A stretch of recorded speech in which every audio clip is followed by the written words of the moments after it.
GS샵 에코 큐레이터 여러분 안녕하세요. 저는 환경 사랑하는 87년생 토끼티 줄리안 퀸타트라고 합니다. 반갑습니다. 여러분 혹시 식사하셨나요? 피디님 식사하셨어요? 작가님 식사하셨어요? 한국 처음 왔을 때 이 말 듣고 너무나 놀라웠거든요. 처음에 이 말 듣고 내가 좀 배고파 보이나? 밥 좀 굶게 생겼나? 라고 생각을 하고 많이 오해했었어요. 정말 한국에서는 거의 안녕하세요보다 많이 쓰이는 것 같아요. 한국은 원래 옛날에 많이 힘들었을 때 사람들이 상대방이 정말 밥 잘 먹었는지 물어봤던 말이었는데 그게 계속 이어가면서 이제는 상대방 배려하는 말이 됐다는 것을 알게 되었습니다. 오늘은 여러분들과 함께 우리의 밥상 속에 숨어있는 보물 찾으려고 노력하는 저의 모험에 대해서 얘기 조금 해보려고 합니다. 여러분 모험을 함께 떠날 준비되셨나요?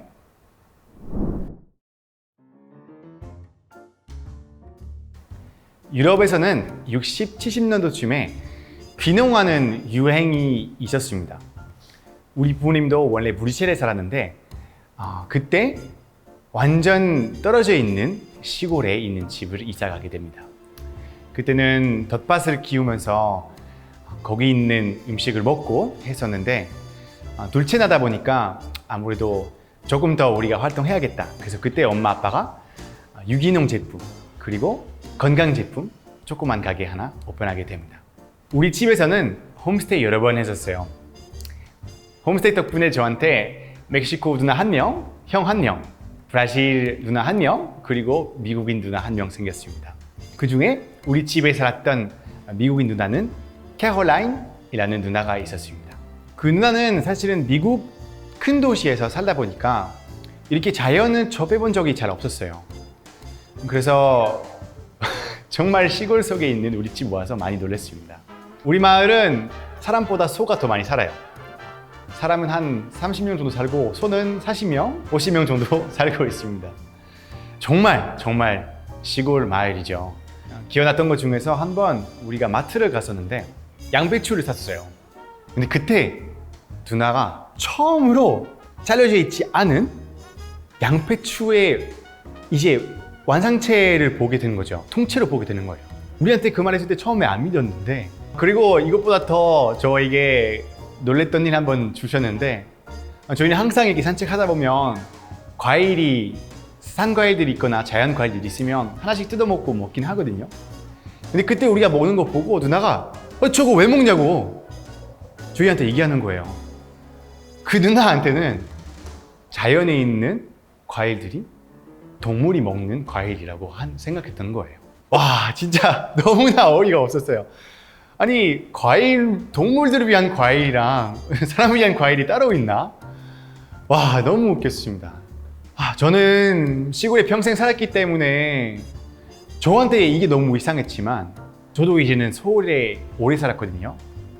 오래 살다 보니까 캐롤라인 누나 같은 사람이 정말 많을 수도 있겠다 라는 생각을 하게 됐습니다. 도시에 살고 있는 우리는 밥상에 있는 재료들과 거리가 멀다. 도시에 살고 있는 우리는 밥상에 있는 재료들과 거리가 멀다. 저는 이제 한국 산 지 18년 됐습니다. 그런데 많은 사람들이 저에게 많이 물어보죠. 한국의 어떤 점을 보고 이렇게 오래 살게 되었나요?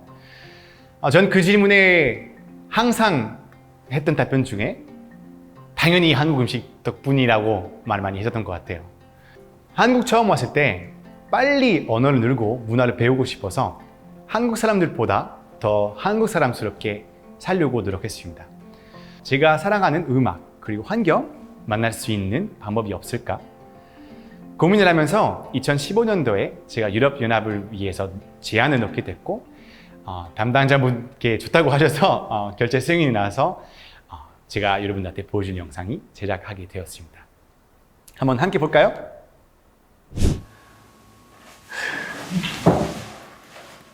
Are you ready?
한국 오기 전에 저는 좀 편견이 있었거든요. 아시아인들이 채소를 많이 먹는다는 것이었는데 한국 오다 보니까 정말 제 생각이 틀렸구나라는 거 알게 된 것 같아요. 한국 사람들이 치킨, 고기 정말 엄청 좋아하잖아요. 그래서 그때 많이 놀랐었죠. 저는 환경에 대한 관심을 많다 보니까 환경을 위한 움직임 중에서도 고기 섭취량 줄이는 것이 있다고 저는 알고 있었어요. 하지만 다른 산업보다 차지하는 부분이 크다고 생각하지는 못했었던 것 같아요. 그런데 그때 제가 이태원에 살고 있었는데 그때 플랜트라는 비건 식당이 생겼습니다. 그때는 정말 비건 식당이 없을 때였고 거기는 엄청 작았거든요. 한 테이블이 6개, 그러니까 10명 정도만 들어갈 수 있었던 그런 작은 식당이었어요. 그때쯤 제가 조금씩 채식에 대한 관심이 더 커지게 된 것 같습니다. 근데 그럴 때 결정적인 순간이 저에게 옵니다. 미국에 사는 친구가 한국에 놀러 왔는데 저한테 다큐 하나를 추천하게 됩니다. 그 다큐는 넷플릭스에 쉽게 찾을 수 있는데 바로 The Game Changers라는 다큐였습니다. 여러분 혹시 다큐를 보면서 뺨을 맞아보셨나요? 저는 이 다큐 보고 정말 딱 그 생각이었습니다. 팍! 한 대 크게 맞은 그런 느낌. 본 다큐는 제임스 윌크스가 다치면서 빠른 회복을 도울 수 있는 식당은 없을까라는 고민에 빠져 있을 때 채식 식단에 대해서 연구를 읽다 보니까 본인이 알고 있던 사실들과 너무나 다른 사실을 알게 되는. I've been teaching fighting techniques to government agencies for more than 15 years about the Roman gladiators. The gladiators were predominantly vegetarian. How could the original professional fighters be so powerful, eating only plants? 이 다큐를 보다 보니까 제가 그동안 잘못 알고 있었던 게 너무 많았다는 것을 알게 됩니다. 이 다큐에서 운동선수가 되게 많이 나오거든요. 근데 그 운동선수들 다 채식 식단을 하고 있는 거죠. 바디빌더, 힘 제일 센 사람 대회에 신기록 세우는 사람, 역도, 그리고 미국의 너무나 남성의 이미지인 미식 축구까지 그런 선수들이 비건이라고? 심지어 그분들이 채식으로 바뀌면서 성적이 더 좋아졌다는 말을 하게 되면서 저에게 큰 충격을 안게 됩니다. 와, 채소만 먹어도 충분히 남성적일 수 있고 힘이 강할 수 있구나 라는 생각을 하게 돼요. 원래 남성의 아이콘 중 하나가 다들 글래디에이터 있지 않나요? 그런데 어떤 연구 결과가 따라 보니까 글래디에이터가 채식주의자였다는 사실 알게 된 거죠. 그전에는 억자를 보다가 일주일 동안 슬퍼서 육을 못 먹었지만 이제는 이 다큐를 보니까 저에게 잠겨 있었던 뭔가가 해방이 된 모양이었습니다. 여러분들도 잘 기억하세요. 우리는 건강하기 위해 동물성 단백질이 필요하지 않다. 우리는 건강하기 위해 동물성 단백질이 필요하지 않다.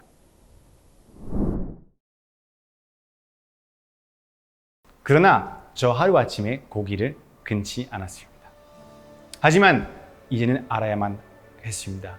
축산업이 과연 우리와 환경에 얼마나 많은 피해를 끼치고 있는지 공부하면서 제가 배우게 된 몇 가지를 여러분들하고 나누고 싶습니다. 첫 번째, 전염병. 지금 우리가 한참 코로나로 인해 많이 힘들어하고 있죠. 그리고 또 그런 전염병 생길까 봐 또 공포를 온몸으로 느끼고 있죠. 바이러스 하나가 우리의 모든 일상이 이렇게 큰 영향을 줄 수 있다는 걸 이제 누구나 다 알겠죠. 하지만 전염병의 대부분은 축산업으로 인해 시작됐다는 것을 알고 계셨나요? 우리가 이렇게 같은 종의 동물들을 타다닥 같은 협소한 곳에서 기르다 보면 이런 문제 생길 수밖에 없지 않을까요? 그리고 우리가 잘 생각하지 못하는 또 하나의 전염병의 원인이 있습니다. 그게 바로 축산업의 사료에 있습니다. 우리가 이 많은 가축들 키우기 위해서 정말 많은 땅이 필요하죠. 사료도 키우기 위해서 많은 땅이 필요하고요. 그러다 보니까 저희가 점점점 만나지 말아야 할 야생동물들과 가까워지기 시작을 합니다. 두 번째는 항생제. 슈퍼박테리아라고 들어보셨죠? 슈퍼박테리아라는 이름 들으면 솔직히 조금 귀여워요. 하지만 정말 공포스러운 존재입니다. 항생제에 면역력 생겨서 더 이상 우리가 갖고 있는 약으로 치료하지 못하는, 완치하지 못하는 그런 세균을 말하는 거죠. 사용하는 이유는 두 가지입니다. 하나는 질병을 막기 위한 예방 차원. 그런데 우리가 잘 모르는 두 번째 이유가 있는데요. 항생제를 먹였다 보니 동물들이 더 빨리 크게 됩니다. 그러니까 더 빨리 돈 벌 수 있게 되겠죠. 그래서 필요하지 않아도 항생제 투입이 계속해서 되고 있습니다. 하지만 과다 사용되다 보니까 배변에서까지 이 항생제를 계속해서 살게 되는데요. 그러다 보니까 이 항생제가 우리가 마시는 물까지 오는 경우도 있다고 합니다. 세 번째, 물. 여러분, 우리가 마실 수 있는 식수가 점점점 없어지고 있다는 것을 알고 계셨나요? 그런데 이 원인 중에 역시나 축산업이 크게 있습니다. 여러분, 소고기 1kg 만들기 위해 쌀이나 고구려 1kg 만들기보다 약 20배 더 많은 물량을 사용하게 된다는 것을 알고 계셨나요? 축산업이 전 세계의 3분의 1의 담수를 사용하고 있다고 합니다. 연구 결과에 따르면 계속 이런 식으로 가다 보면 2050년도에 담수가 부족해질 거라고 합니다. 네 번째, 상업업으로 인한 바다 오염, 생태계 파괴도 엄청 심합니다. 가장 파괴적인 방식은 바로 저인망어업입니다. 영어로 bottom trawling이라고 하죠. 이게 어떤 거냐면 정말 초대형 그물로 바다의 바닥까지 싹 긁는 방식입니다. 그 대형 그물의 사이즈를 여러분들에게 조금 감을 잡으려면 한 대략 대형 비행기 13개 정도 들어갈 수 있는 사이즈가 됩니다. 그리고 이 과정 속에서 바닥의 모든 해초들과 생태계를 초토화시키게 됩니다. 뿐만 아니라 바닷속에 있는 플라스틱을 우리가 주로 빨대라거나 우리 쓰는 일회용컵으로 많이 구성되어 있다고 알고 있죠. 하지만 상당한 부분은 낚시 그물이나 낚시 줄감 관련 어업 제품으로 구성되어 있다고 합니다. 하지만 큰 문제가 뭐냐면 낚시줄이나 낚시 그물은 우리가 일반적으로 사용하는 플라스틱과 너무나 다릅니다. 어류를 잡고 주기 위해서 설계된 제품들이기 때문에 바닷속 생명에게 엄청 큰 피해를 주고 있다는 거죠. 온실가스. 축산업이 온실가스의 14.5% 정도 차지한다고 합니다. 14.5% 중에 유독 크게 차지하는 부분은 바로 소들입니다. 소들은 9.4% 정도 차지한다고 합니다. 소들은 특히 방귀나 트름하면서 많은 메탄가스가 배출하게 되는데요. 메탄은 이산화탄소보다 약 21배 정도 더 강력한 온실가스라고 합니다. 그래서 환경을 위해서라면 일단 소고기를 줄이는 것이 큰 영향을 미칠 수 있다고 합니다. 자본주의란 우리가 지금 자본주의에 살고 있잖아요. 그런데 사실은 축산업과 낙농업 그리고 어업은 굉장히 크게 지원받고 있다는 것을 알고 계셨나요? 영국 같은 경우는 축산업 농부의 수익이 약 90%가 지원금이라고 합니다. 반대로 채소를 키우는 농부는 수익의 10%만 지원입니다. 제가 여러분들한테 한번 물어보고 싶습니다. 이런 게 자본주의인가요? 이렇게 많은 지원을 해주고 한쪽은 더 많이 지원해주고 한쪽 덜 지원해주고 그렇기 때문에 우리가 늘 채소가 비싸다라고 느끼는 거 아닐까요? 미국 같은 경우는 이 수많은 농업 지원의 1%보다 적은 금액만 채소 키우기 위한 농부들에게 간다고 합니다. 저는 이 사실 듣고 너무 놀라웠어요. 여러분, 삶을 유지하기 위해 우리가 동물성 단백질 필요했다면 이렇게 많은 지원해도 되지만 우리가 필요하지 않다면 이렇게 많은 세금 내고 있다는 것은 과연 납득이 될까요? 저는 억울합니다. 아까 제가 얘기를 했죠. 우리는 우리의 밥상에 있는 재료들과 거리가 너무 멀다. 멀다 보니까 내가 먹는 음식이 이렇게까지 지구와 우리에게 영향 주고 있다는 것을 모를 수밖에 없었던 거죠. 우리는 늘 손질된 완제품들만 보고 있잖아요. 그리고 그 완제품 위에다가 늘 푸른 하늘에 녹색 풀밭, 아름다운 바다 이미지 잔뜩 있기 때문에 부를 수밖에 없죠. 하지만 이 사실을 알게 되면서 저는 더 이상 부른 척 할 수 없었던 것 같습니다. 채식 너무 맛있다입니다. 네, 저는 그때쯤에 아직까지는 치즈와 육류에 대한 미련을 완전히 버리지 못했어요. 하지만 비건 맛집 돌아다니면서 완전 싹 해결했습니다. 저는 원래 비건 식당 중에 갔던 데만 갔었거든요.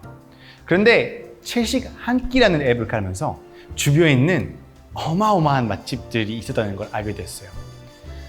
제가 자주 가고 좋아하는 가게 중에 카페시바, 몽스, 부처, 제로 비건, 천연 식량 등의 가게의 음식들을 먹다 보니까 그때 알게 되었어요.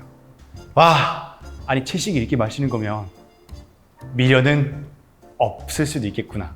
처음에 여러분들도 두려우실 거예요. 여러분들 좋아하는 음식이 더 이상 먹지 못할 수도 있다는 생각을 하니까. 하지만 이 음식 대안하는 음식들 많습니다. 요새 비건 해장국도 있고 비건 채소로 만든 냉면도 있고 그리고 비건 감자탕도 있습니다. 끝날 때 밥 볶음까지 하거든요. 여러분들도 이런 음식들을 먹다 보면 아마도 먹어왔던 음식에 대한 미련을 조금씩 버릴 수 있지 않을까라는 생각을 합니다. 저는 환경을 지키기 위해서 생각을 했지만 이제는 먹기 위해서 비건을 하는 사람이 되었습니다. 생각만 해도 침이 꼬입니다. 냠냠!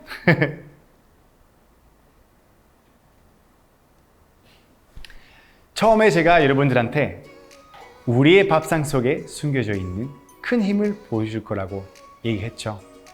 환경 생각하는 사람이라면 오늘의 제 얘기 듣고 이제는 조금씩이라도 기후변화를 막기 위해 실천해보는 것은 어떨까요? 기후변화 문제 앞에서 무기력해졌던 저에게도 희망을 가지게 하는 제식입니다. 기후변화를 위해서 시작했지만 건강까지 챙길 수 있는 그리고 동물까지 좋을 수 있는 정말 일석이조 아닌 일석삼조까지 효과 생길 수 있는 제식입니다. 어떤 사람들은 저에게 자주 물어봐요. 고기를 먹고 싶지 않나요? 그립지 않나요? 생각나지 않나? 여러분들한테 제가 똑같이 한번 말해볼게요. 네, 정말 하나도 먹고 싶지 않네요. 그래서 제가 여러분을 제안 한번 해보고 싶거든요. 우리 다 갑자기 하루아침에 완벽한 비건 되면 지구에 좋겠지만 힘들겠죠. 저도 그러지 못했고. 그래서 우리는 최소 한 끼부터 해보는 게 어떨까요? 해외에서 미트리스 몬데이라는 움직임이 있거든요. 고기 없는 월요일인데요. 그 운동이 참 좋지 않나요? 우리가 일주일에 한 번이라도 고기 없는 날을 정해서 실천해보는 거죠. 이거는 지킬 수 있지 않을까요, 여러분? 하루라도 우리를 위해, 지구를 위해, 그리고 당신의 자식, 가족, 친구들을 위해. 저는 한 명의 완벽한 비건보다 100명의 불완전한 비건이 더 낫다고 합니다. 여러분 혹시나 오늘은 이야기 듣고 채식 식사 한번 하게 되면 저를 꼭 태그 한번 해주세요. 제 얘기 듣고 여러분들이 신고한다는 것을 보고 저를 정말 기쁘게 할 거니까 꼭 한번 해주시면 제가 가서 좋아요 누르겠습니다. 여러분 어떠셨어요? 오늘 제가 정말 많은 얘기 했는데 혹시 이미 알고 있던 얘기도 있었나요? 그리고 아까 제가 처음에 얘기했었잖아요. 우리 밥상 속에 숨어있는 힘을 보여주겠다고 했는데 여러분 조금 보였나요? 친구가 The Game Changers라는 다큐를 꼭 보라고 추천하지 않았다면, 또는 이 Game Changers라는 다큐가 애초부터 제작되지 않았다면 지금의 제가 이 자리에서 여러분들과 함께 얘기하고 있었을까요? 지식을 알아야만 변화가 생길 수 있다고 생각을 합니다. 그렇기 때문에 이 지식을 전달하는 사람이 꼭 필요하겠죠. 여러분들 지금 그 역할을 하고 있다고 생각합니다.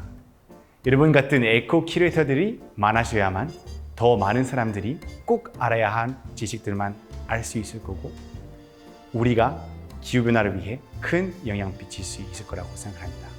그래서 제가 여러분들에게 정말 감사의 말을 전달하고 싶고 진심으로 응원하고 있다는 말을 전달하고 싶습니다. 자, 여러분 마지막으로 한 번 다시 물어보고 싶습니다. 여러분 식사하셨나요? 혹시 저와 함께 지구를 위한 식사해보는 게 어떨까요? 감사합니다.